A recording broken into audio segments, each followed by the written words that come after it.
नमस्कार, good morning times on Bharat देख रहे हैं आपके साथ मैं हूं दीपिका यादव। बुलेटिन की शुरुआत इस वक्त की बड़ी खबर के साथ। प्रधानमंत्री मोदी आज अपने संसदीय क्षेत्र वाराणसी के 10,000 बीजेपी कार्यकर्ताओं के साथ संवाद करेंगे। सुबह 11 बजे कार्यक्रम का आगाज होगा। यूपी विधानसभा चुनाव का ऐलान होने के बाद से पीएम मोदी का अपने संसदीय क्षेत्र कार्यकर्ताओं के साथ ये पहला संवाद होने वाला है। पीएम मोदी और कार्यकर्ताओं के बीच संवाद नमो ऐप के जरिए होगा और इसके जरिए कार्यकर्ता अपने सुझाव और सवाल भी पीएम मोदी से साझा करेंगे। तो बीजेपी के कार्यकर्ताओं को प्रधानमंत्री नरेंद्र मोदी आज जीत का मंत्र देने वाले हैं। काशी के बीजेपी कार्यकर्ताओं से सीधे संवाद करेंगे प्रधानमंत्री। नमो ऐप के जरिए वर्चुअली ये संवाद होने वाला है, जिसमें 10,000 कार्यकर्ताओं से सीधे जुड़ेंगे।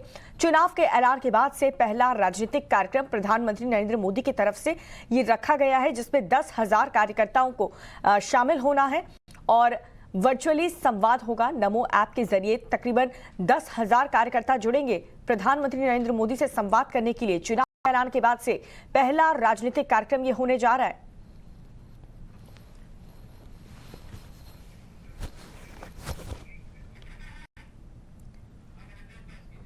बीजेपी कार्यकर्ताओं को मोदी मंत्र नमो ऐप के जरिए 10,000 कार्यकर्ताओं से सीधे प्रधानमंत्री नरेंद्र मोदी जुड़ेंगे, जीत का मंत्र देंगे। ये बड़ी खबर इस वक्त की बता रहे हैं। अब देखिए, प्रधानमंत्री नरेंद्र मोदी आज वाराणसी के बीजेपी कार्यकर्ताओं के साथ चुनाव पर वर्चुअली मंथन करेंगे। सुबह 11 बजे से नमो ऐप के जरिए कार्यक्रम शुरू होने वाला है। बीजेपी ने इसके लिए तैयारी भी कर ली है। देखिए रिपोर्ट। उत्तर प्रदेश समेत 5 राज्यों में चुनावी बिगुल बज चुका है। रोज राजनीतिक दल अपने स्तर पर प्रचार संवाद कर रहे हैं। इस क्रम में अब पीएम मोदी अपने संसदीय क्षेत्र वाराणसी के 10,000 बीजेपी कार्यकर्ताओं को संबोधित करेंगे। सोशल मीडिया कार्यकर्ताओं की सोमवार को वर्चुअल बैठक हुई। भाजपा के प्रदेश सह प्रभारी सुनील ओझा ने कहा कि कार्यकर्ताओं से कहा गया है कि प्रत्येक बूथ कार्यकर्ता को ज्यादा से ज्यादा संख्या में नमो ऐप डाउनलोड करवाएं। विश्व आर्थिक मंच के सालाना शिखर सम्मेलन को प्रधानमंत्री मोदी ने वर्चुअल संबोधित किया है और इस मौके पर उन्होंने कहा है कि Hindustan make in India, make for the world के विचार के साथ आगे बढ़ रहा है, जिससे संपूर्ण विश्व का भला होगा।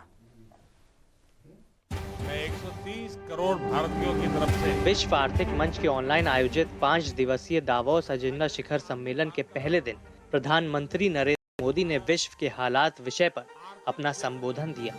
इस दौरान पीएम मोदी ने कहा कि भारत कोरोना के मुकाबले के साथ ही आर्थिक क्षेत्र में भी आशावान विजन के साथ आगे बढ़ रहा है। भारत आज सिर्फ एक साल में ही 160 करोड़ कोरोना वैक्सीन डोज देने के आत्मविश्वास से भरा हुआ है। पीएम मोदी ने कहा कि कोविड की शुरुआत के बाद से हम 80 करोड़ लोगों को मुफ्त खाद्यान्न उपलब्ध करा रहे हैं, जो शायद दुनिया का सबसे बड़ा खाद्य कार्यक्रम है। प्रधानमंत्री ने कहा कि भारत सही दिशा में सुधारों पर ध्यान केंद्रित किया है। जिस मल्टीलिंगुअल, मल्टीकल्चरल माहौल में हम भारतीय रहते हैं, वो भारत ही नहीं बल्कि पूरे विश्व की बहुत बड़ी ताकत है।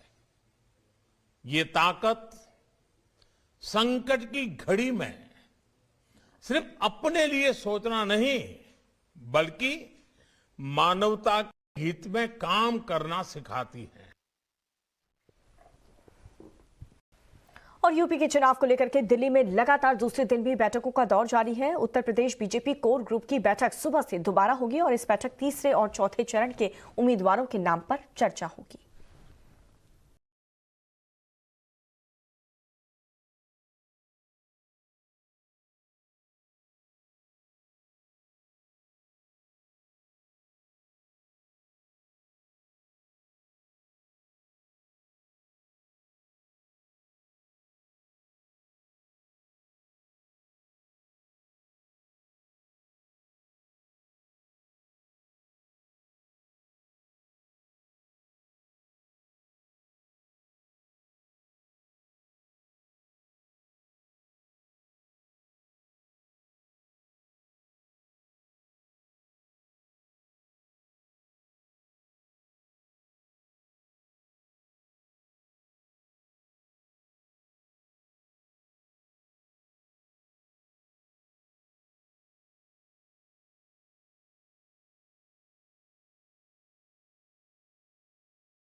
और कांग्रेस पार्टी आज उत्तराखंड के लिए उम्मीदवारों के नाम की पहली लिस्ट जारी कर सकती है। 70 विधानसभा सीटों में से करीब 40 नाम पार्टी ने फाइनल भी कर लिए हैं। उत्तराखंड विधानसभा चुनाव को लेकर कांग्रेस ने कमर कस ली है। पार्टी चुनाव में जीत हासिल कर बीजेपी को सत्ता से बेदखल करने के लिए जी जान से जुटी हुई है। सूत्रों से मिल रही जानकारी के मुताबिक कांग्रेस पार्टी आज उत्तराखंड के लिए उम्मीदवारों के नामों की पहली लिस्ट जारी कर सकती है। 70 विधानसभा सीटों में से करीब 40 नाम पार्टी ने फाइनल कर लिए हैं। 2 दिन स्क्रीनिंग की मैराथन बैठकों के बाद पार्टी ने उम्मीदवारों के नाम तय किए हैं। टाइम्स नाउ नवभारत के सूत्र बता रहे हैं कि बीजेपी से निकाले गए हरक सिंह रावत आज कांग्रेस पार्टी में शामिल हो सकते हैं। उनकी बहू अनुकृति भी कांग्रेस में शामिल होंगी। हरक सिंह रावत लगातार कांग्रेस का दरवाजा खटखटा रहे हैं, पर उनकी वापसी को लेकर राज्य कांग्रेस के नेताओं में अब भी मतभेद हैं। पूर्व मुख्यमंत्री हरीश रावत उनके घर वापसी के खिलाफ नजर आ रहे हैं। वहीं नेता प्रतिपक्ष प्रीतम और गणेश गोदियाल का रुख इस मामले में थोड़ा नरम है।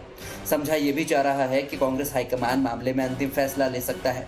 हरक सिंह ने कांग्रेस में वापसी को लेकर कांग्रेस के अंदर अपने शुभचिंतकों के साथ कई नेताओं से मुलाकात भी की है। पार्टी प्रवक्ता गौरव वल्लभ ने कहा है कि कांग्रेस सभी नेताओं से चर्चा करने के बाद ही हरक सिंह की वापसी पर कोई फैसला लेगी। और मंगलवार को उत्तराखंड की पहली लिस्ट जारी कर सकती है कांग्रेस। 12 बजे हरक सिंह रावत कांग्रेस में शामिल होंगे। बहू अनुकृति भी शामिल होंगी कांग्रेस में। सूत्रों के हवाले से ये जानकारी मिल रही है। सियासी जमीन तैयार है। राजनीतिक गुणागणित का दौर भी जारी है। वोटिंग की तारीखें आगे बढ़ चुकी हैं। ऐसे में सत्ता के सिंहासन पर बैठने के लिए सभी पार्टियां एड़ी चोटी का जोर लगा रही है। इस बीच पंजाब में आम आदमी पार्टी का मुख्यमंत्री उम्मीदवार कौन होगा, ये सस्पेंस जल्द ही खत्म होने वाला है। आम आदमी पार्टी के सीएम चेहरे पर जनता की राय के लिए चलाए जा रहे कैंपेन को जबरदस्त रिस्पांस मिला है। 3 दिन से चल रहे कैंपेन में सीएम चेहरे के लिए 15 लाख से ज्यादा लोगों ने अपनी राय दी है। इसमें 5.5 लाख से ज्यादा व्हाट्सएप मैसेजेस मिले हैं। 6,70,000 से ज्यादा फोन कॉल्स आए हैं। वहीं 1.5 लाख से ज्यादा वॉइस नोट के जरिए भी लोगों ने अपनी राय दी है। इसके अलावा करीब 1.5 लाख से ज्यादा मैसेजेस के जरिए भी आम आदमी पार्टी तक सीएम चेहरे की पसंद जनता ने भेजी है।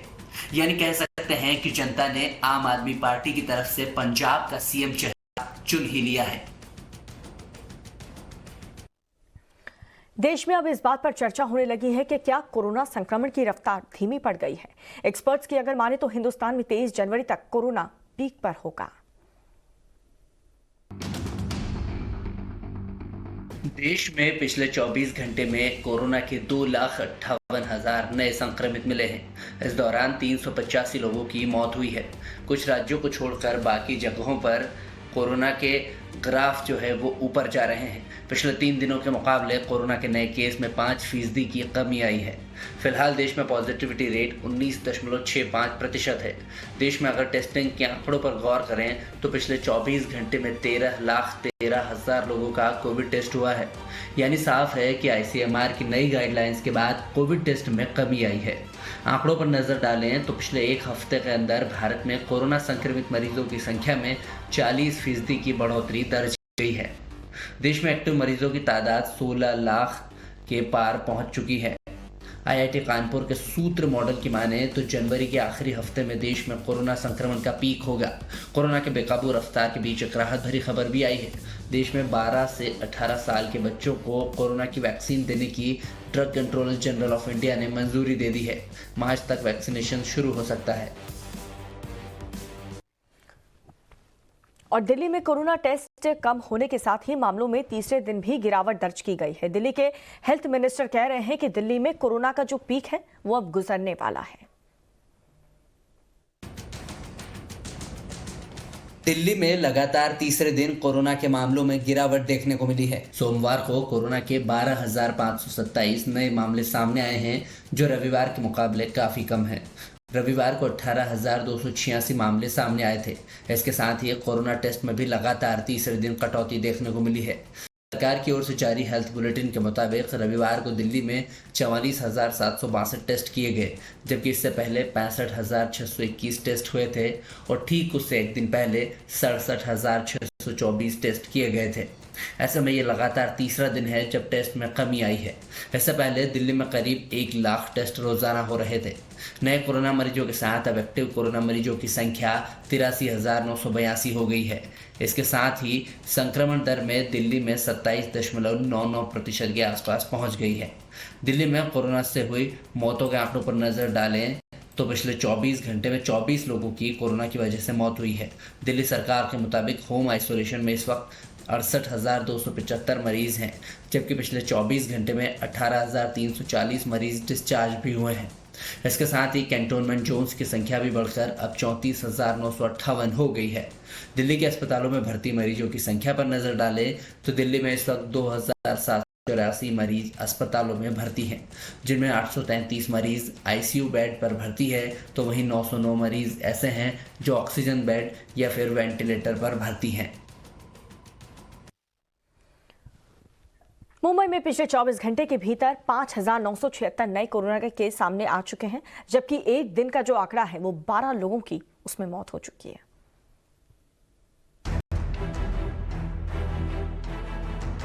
मुंबई में पिछले 24 घंटे के अंदर 5,976 नए कोरोना के केस सामने आए हैं, जबकि एक दिन में 12 लोगों की मौत हुई है। वहीं बेड ऑक्यूपेंसी घटकर 14.7% हो गई है। इससे पहले रविवार को राजधानी मुंबई में कोरोना के 7,895 नए संक्रमित मरीजों की पुष्टि हुई थी, जबकि पूरे महाराष्ट्र की बात करें तो यहाँ पिछले 24 घंटे में कोरोना के 31,111 नए मामले सामने आए हैं। इस दौरान 29,092 लोग डिस्चार्ज हुए हैं और 24 लोगों की मौत हुई है। राज्य में सोमवार को ओमाइक्रॉन के 122 नए मामले मिले हैं, जिसके बाद यह आंकड़ा 1860 पहुंच चुका है।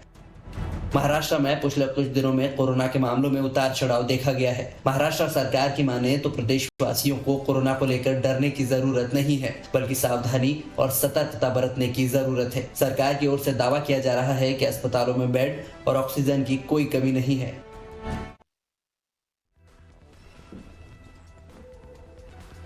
और इसी के साथ रुक रहे फिलहाल एक छोटे से ब्रेक के लिए। आप देखते रहिए टाइम्स नाउ भारत।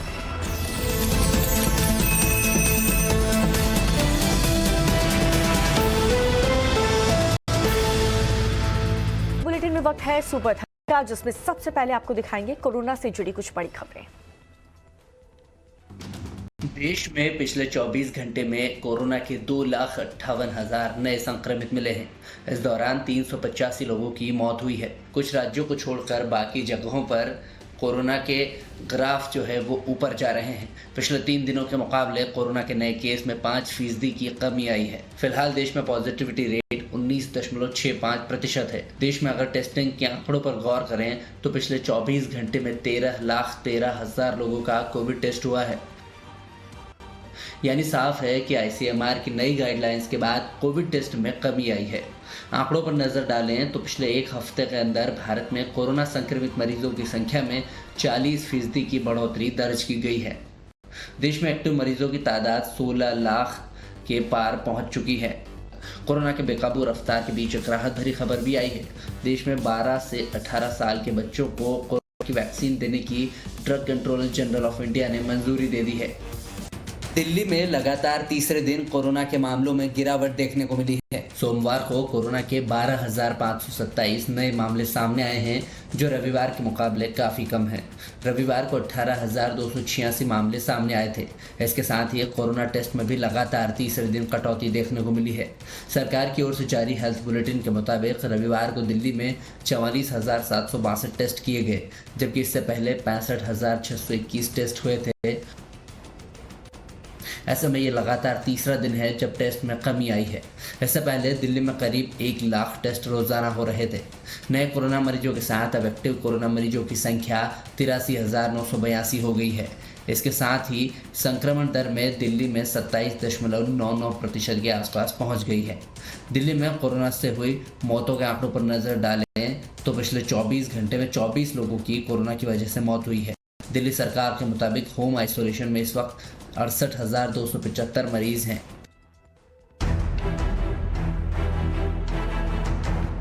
पिछले 24 घंटे के अंदर 5,976 नए कोरोना के केस सामने आए हैं, जबकि एक दिन में 12 लोगों की मौत हुई है।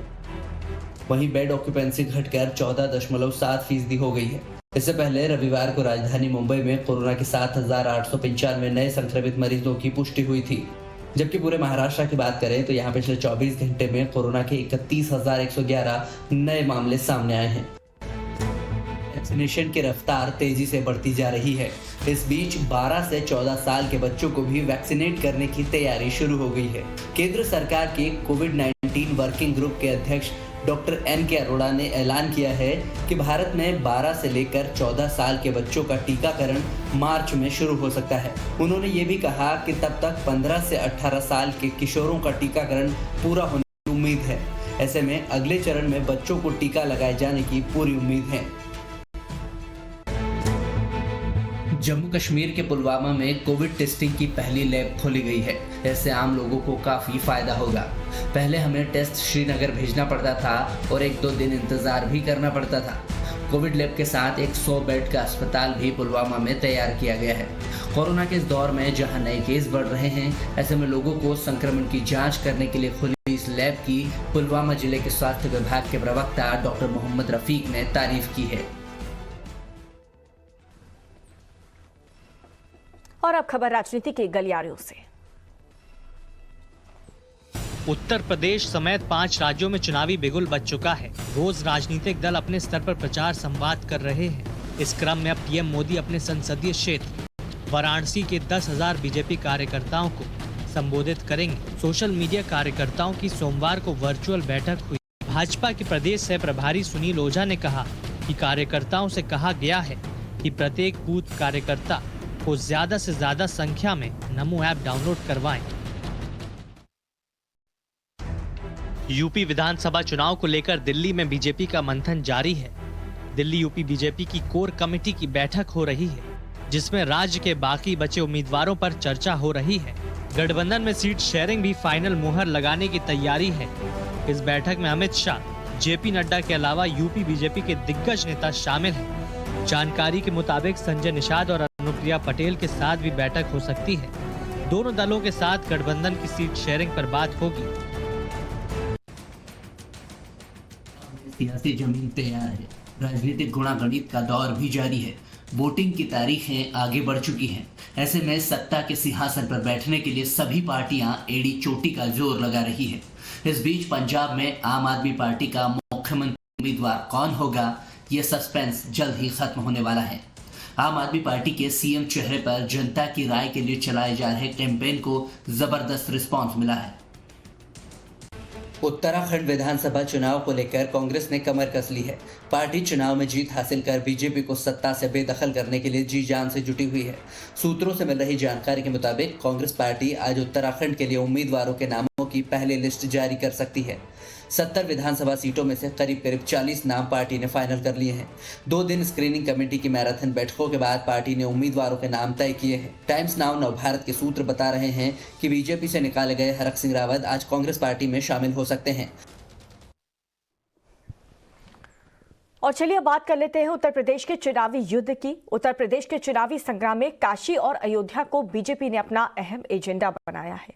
अयोध्या में भव्य राम मंदिर का निर्माण इस बार के चुनाव में बीजेपी के लिए सबसे बड़ा मुद्दा है। तो क्या राम के सहारे मिशन 2022 में बीजेपी का बेड़ा पार हो जाएगा? श्री राम के द्वारा से आखिर किसे जीत का आशीर्वाद मिलेगा? सबसे बड़ा सवाल यही है कि आखिर सरयू के शहर में इस बार किसकी लहर होगी। तो देखिए श्री राम की नगरी धर्म नगरी अयोध्या से हमारा स्पेशल चुनावी शो वोट का धर्मचक्र।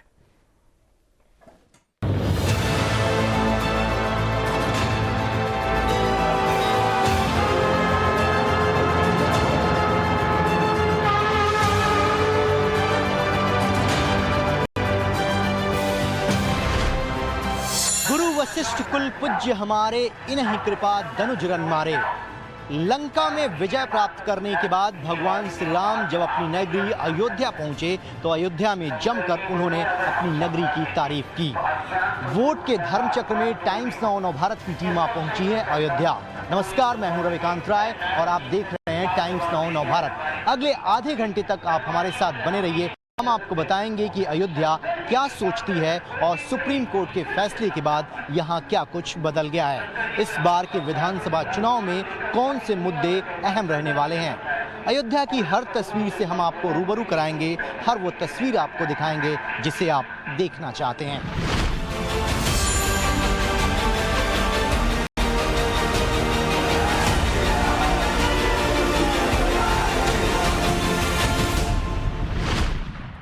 अयोध्या को धार्मिक, सांस्कृतिक और पर्यटन नगरी के रूप में विकास करने के लिए सरकार लगातार प्रयास कर रही है। इस वक्त हम अयोध्या के हनुमानगढ़ी में हैं और यहाँ के हनुमानगढ़ी के जो महंत जी हैं, महंत राजू दास जी हमारे साथ हैं।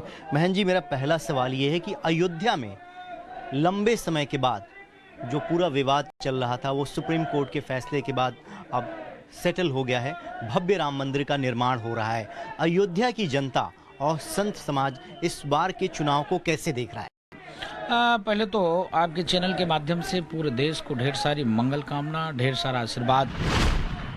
जिस प्रकार से अयोध्या सदैव राजनीतिक दल के लोगों ने ठगा, छला और पार ब्रह्म परमात्मा भगवान श्री राम को भी कोर्ट में घसीट लिया, ये दुर्भाग्य की बात है। और उच्च न्यायालय, उच्चतम न्यायालय के दिशा निर्देशन में हिंदू जनमानस के सहयोग से आज अयोध्या में भव्य दिव्य भगवान राम की जन्मभूमि मंदिर निर्माण कार्य चल रहा है। ये फ्री में हमको नहीं मिला है, विगत कई सौ वर्षों के बाद मिला है और बहुत संघर्ष करना पड़ा है। और राजनीतिक दल के लोग तो ऐसे भी लोग थे जिन्होंने शुद्ध रूप से भगवान राम को भाजपा का कॉपीराइट कर दिया और भारतीय जनता पार्टी की विरोध करते करते भगवान राम का ही विरोध करने लगे। खुल के बोलिए कि आप लोग बीजेपी, मोदी, योगी के साथ हैं। क्यों नहीं रहेंगे? खुल की बात डंके की चोट पे कहते हैं। उत्तर प्रदेश में पूर्ण बहुमत की सरकार पुनः योगी की बनेगी। अभी देश में मोदी जी लगातार बने रहेंगे कुछ दिन तक। चुनाव में संत समाज और अयोध्या की जनता उसी के साथ रहेगी जो सनातन धर्म का विकास करेगा, उसकी रक्षा करेगा और इसके साथ ही विकास भी उसका मुद्दा होगा।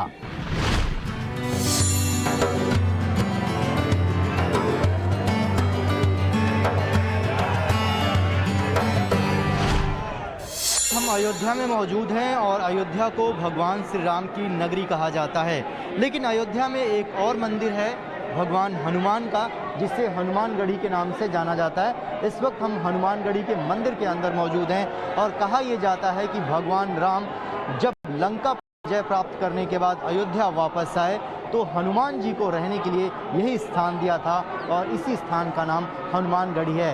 यहाँ पर भगवान हनुमान की एक भव्य मूर्ति है और पूरे देश से यहाँ पर देखिए श्रद्धालु पूजा अर्चन के लिए आते हैं। कहा यह जाता है कि हनुमान जी हर वक्त यहाँ पर स्वयं मौजूद रहते हैं और अगर आप अयोध्या आते हैं और हनुमानगढ़ी नहीं आते हैं तो यहाँ पर रामलला के दर्शन पूरे नहीं माने जाते हैं। इस मंदिर की प्राचीन मान्यता है और अयोध्या में जो कोई भी गणमान्य व्यक्ति आता है वो यहाँ पर हनुमानगढ़ी में दर्शन करने के लिए जरूर आता है। इस समय उत्तर प्रदेश में चुनाव है और उत्तर प्रदेश की जो तमाम सियासी हस्तियां हैं यहाँ पर हनुमानगढ़ी में आती हैं हनुमान जी के दर्शन करने के लिए और उनसे आशीर्वाद लेती हैं कि इस बार के विधानसभा चुनाव में वो उनका कल्याण करें। लेकिन अयोध्या की जनता, अयोध्या के संत, अयोध्या के लोग क्या सोचते हैं ये जानने के लिए हम यहाँ से निकल कर चलेंगे शहर के बीचों बीच और उनसे पूछेंगे कि इस बार के चुनाव में अयोध्या की जनता के लिए कौन कौन से मुद्दे मायने रखते हैं।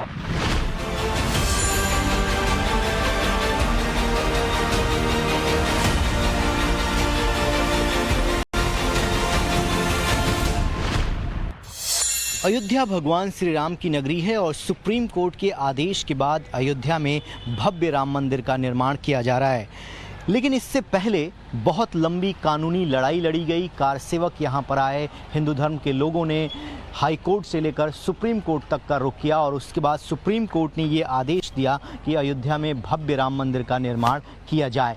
लेकिन जो हिंदू धर्म के लोग थे उनको ये आस्था थी, क्योंकि पुराणों में इस बात का वर्णन है कि अयोध्या भगवान श्री राम की नगरी है। और इस वक्त हम राम जन्मभूमि कार्यशाला के अंदर हैं। आप देखिए कि राजस्थान से बड़े पैमाने पर यहाँ पर पत्थर लाए गए थे और इन पत्थरों की यहाँ पर जो है नक्काशी की जाती है, कारीगरी की जाती है, पहले से तैयारी चल रही थी। एक आस्था का ये विषय है। भगवान राम जो है वो आस्था का विषय है हिंदुओं के लिए। आप देखिए कि जो राजस्थान से कारीगर आते हैं वो पिछले कई सालों से यहाँ पर काम कर रहे हैं। पत्थरों को इस तरीके से तराशा जाता है और सारी तैयारियाँ लगभग पूरी कर ली गई हैं। ये कारीगर जो है कई सालों से इसी तरीके से हर रोज़ यहाँ पर काम करते हैं। ये एक आस्था का प्रतीक है, एक विश्वास का प्रतीक है। हिंदू धर्म को इस बात के बारे में यकीन था कि भगवान श्री राम की नगरी अयोध्या है और एक न एक दिन जो फैसला आएगा वो भगवान राम के पक्ष में ही आएगा। आखिरकार वो दिन आया। सुप्रीम कोर्ट ने फैसला दिया कि अब जो है अयोध्या में भव्य राम मंदिर का निर्माण होगा। तो ये राम जन्मभूमि कार्यशाला है। यहाँ पर भारत के अलग अलग राज्यों से लोग आते हैं, ये देखते हैं कि ये मंदिर के निर्माण से पहले का संघर्ष कैसे है, कितने लोगों ने इसके लिए अपने आहुति दी है और पूरा का पूरा जीवन खपा दिया है भव्य राम मंदिर के निर्माण के लिए। आखिरकार अब ये सपना जो है वो साकार होने जा रहा है। प्रधानमंत्री नरेंद्र मोदी यहाँ पर आए थे भूमि पूजन करने के लिए और उसके बाद से ही सरकार ने एक ट्रस्ट का गठन किया है और वो जो ट्रस्ट है वो यहाँ पर भव्य राम मंदिर के निर्माण का कार्य देख रहा है। बहुत अच्छी अनुभूति हो रही है, जिसका हम लोग को इंतज़ार था और ऑलमोस्ट वो बनने जा रहा है। तो it's a very good for us.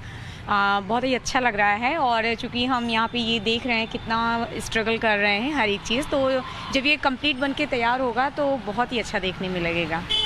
ये एक एक पत्थर जो है मतलब कई सालों से इस तरीके से जो कारीगर हैं वो यहाँ पर काम कर रहे हैं। एक आस्था थी, लोगों को यकीन था। पुराणों में इस बात का वर्णन है कि अयोध्या भगवान राम की नगरी है। तो फैसला जो है वो राम के पक्ष में ही होगा। हाँ बिल्कुल होगा, लेकिन जैसे कि ये बन रहा है तो हमें भी इंतज़ार है कि भगवान राम का मंदिर बने और हम उसमें जाके भी दर्शन करें। अभी चूँकि मैं दर्शन करके भी आई हूँ तो बहुत ही अच्छी अनुभूति हो रही है और बहुत ही बेसब्री से इंतज़ार है कि भगवान राम का मंदिर बने और हम दर्शन करें। एक आखिरी सवाल, आप लोगों को लगता है कि जो इससे पहले सरकारें थीं, चाहे दूसरी पॉलिटिकल पार्टियों की सरकारें थीं, उन्होंने इन धार्मिक स्थानों पर उतना ध्यान नहीं दिया जितना ध्यान अभी दिया जा रहा है? चूँकि अभी की जो हमारी सरकार है, मोदी सरकार है, उन्हीं के राज में ये आज राम मंदिर बन रहा है। तो ऑब्वियसली कि हाँ वो सरकार भी करती है काम, लेकिन आज के जनरेशन में जो राम मंदिर बन रहा है तो ये बहुत ही बड़ी बात है। तो मैं तो ये कामना करता हूँ कि भगवान राम का मंदिर जल्दी बने और श्री राम जी मुझे दोबारा अपने दर्शन के लिए बुलाएं। मुझे नहीं, हम सबको ग्रुप को पूरे को बुलाएं। जय श्री राम। जय श्री राम।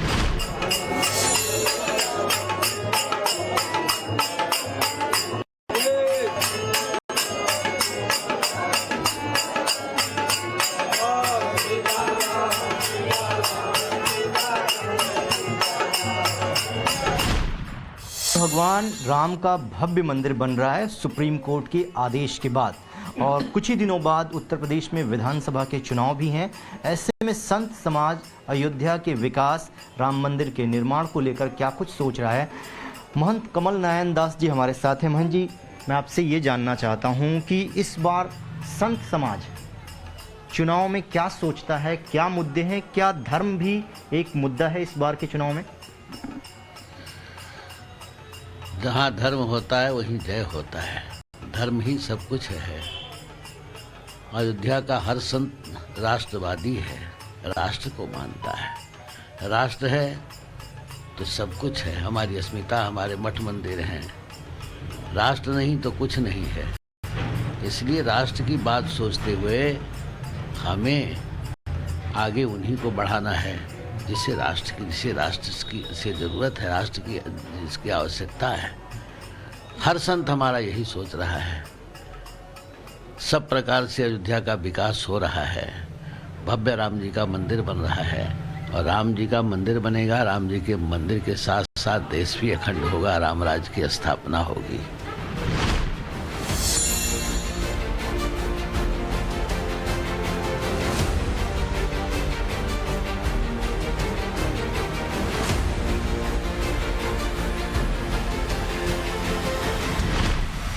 लंबे समय तक अयोध्या विवाद का विषय बनी रही।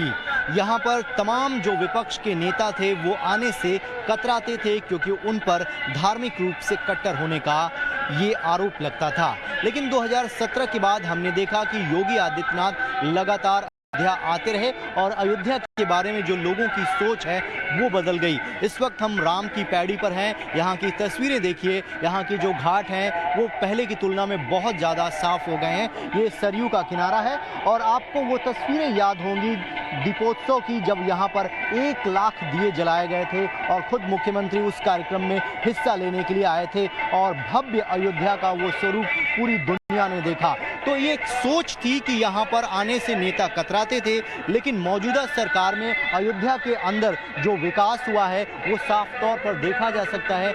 यहाँ पर जो लोग हैं वो धार्मिक रूप से भी आते हैं और पर्यटन के लिहाज से भी अयोध्या को डेवलप करने का प्रयास किया जा रहा है और बहुत ज़्यादा इन्वेस्टमेंट सरकार की तरफ से यहाँ पर किया गया है। यहाँ पर ये जो सरयू का पानी है इसको रिवर फ्रंट के रूप में डेवलप करने का प्रयास जो है यहाँ की मौजूदा योगी सरकार कर रही है। तो कुल मिलाकर यहाँ पर धर्म एक मुद्दा है, भगवान राम में लोगों की आस्था है, लेकिन उसके साथ साथ ही लंबे समय से जो अयोध्या विकास की राह खोज रही थी वो विकास भी अब धीरे धीरे धरातल पर अयोध्या के अंदर दिखाई देने लगा है। रईस जी, ये बताइए कि अयोध्या में विकास हुआ है या अयोध्या में भगवान राम के नाम पर ही वोट पड़ता है? देखिए, दोनों विकास तो हुआ ही है।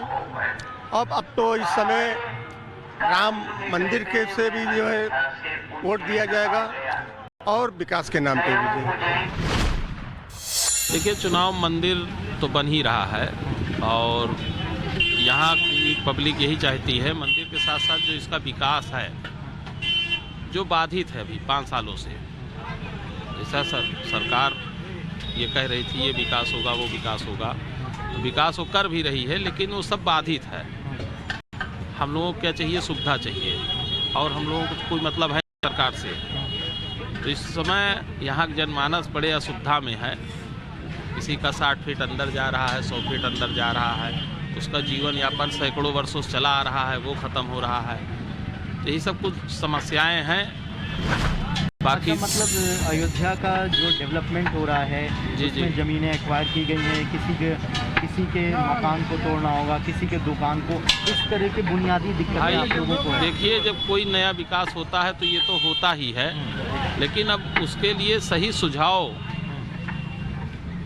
होना चाहिए। सबसे बड़ी समस्या यह है कि यहाँ की महंगाई, इससे लोग वैसे परेशान है, कोरोना से परेशान है, कोई किसी से परेशान है, कोई किसी चीज़ से परेशान है। इधर जो आदमी है पता लगा 600 रुपया मजदूरी, उसका काम भी नहीं लग रहा है। 300 रुपया मजदूरी पाते, 200 रुपया लीटर सरसों तेल जब खरीद के खाएंगे तो उनकी क्या स्थिति होगी? आप मतलब महंगाई एक बड़ा फैक्टर है। महंगाई बहुत बड़ा फैक्टर है। बाकी और ओवरऑल काम देखा जाए सरकार, नहीं, काम तो इनका अच्छा है। जब सड़क चौड़ी होगी तभी तो विकास होगा। अब इसमें किसी का नुकसान होगा, किसी का फायदा होगा। बार वोट जो है वो विकास के नाम पर पड़ेगा या धर्म के नाम पर? अयोध्या में तो विकास के नाम पर पड़ेगा। अब की बार योगी महाराज फिर से। लेकिन इतने सालों तक राम जन्मभूमि और राम मंदिर के निर्माण को लेकर लड़ाई लड़ी गई और अब जो है मंदिर का निर्माण हो रहा है अयोध्या में और यहाँ पर बहुत सारे बड़े बड़े प्रोजेक्ट आ रहे हैं। तो धर्म भी कोई मायने रखता है इस बार के चुनाव में अयोध्या के लिए?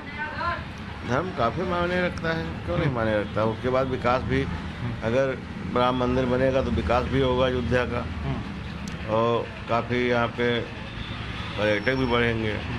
इसलिए अयोध्या वासियों को तो बल्ले बल्ले ही है सब। सुकुल बाजार से जगदीशपुर, सुकुल बाजार से रानीगंज, सुकुल बाजार से इधौना, ठीक। कि यह हाल है कि आपके कमर भर भर के गड्ढे हैं। सुरेश पासी राज मंत्री हैं, ठीक, उत्तर प्रदेश सरकार में, ठीक। वो एक पैसे का काम नहीं करना चाहते। मेरा यह निवेदन है कि उनको बदल करके किसी दूसरे प्रत्याशी को चुनाव मतलब टिकट दे दिया जाए। तो हमारे यहाँ भाजपा जीतना है, दूसरे को जीतना है। भारतीय रेलवे भी अयोध्या में रेलवे स्टेशन को और भव्य बना रहा है। इस वक्त हम अयोध्या जंक्शन पर मौजूद हैं। आप देखिए, ये जो अयोध्या का रेलवे स्टेशन है, पुराना है। इसके ठीक बगल में एक नया रेलवे स्टेशन यहाँ पर बनाया जा रहा है 103 करोड़ की लागत से, और यहाँ पर एक बार में 10,000 लोगों के आने जाने की सुविधा, इसके साथ ही जो आधुनिक सुविधाएं हैं उनको भी इस स्टेशन में दिया जाएगा, ताकि जो श्रद्धालु और यात्री यहाँ पर आएँ उनको किसी भी प्रकार की कोई दिक्कत का सामना न करना पड़े। सरकार का ये प्रयास है कि अयोध्या नगरी को एक धार्मिक और पर्यटन नगरी के रूप में डेवलप किया जाए, और भारत सरकार कई मंत्रालय यहाँ पर अपने प्रोजेक्ट पर काम कर रहे हैं। उन्हीं में से एक है भारतीय रेलवे, जो इस स्टेशन को बना रही है ताकि जो श्रद्धालु यहाँ पर आएँ उनको किसी भी प्रकार की कोई दिक्कत ना हो, और एक अंतर्राष्ट्रीय स्तर का जो लुक और इंफ्रास्ट्रक्चर रेलवे स्टेशन का मौजूद रहे। रविकांत राय, टाइम्स नाउ भारत, अयोध्या।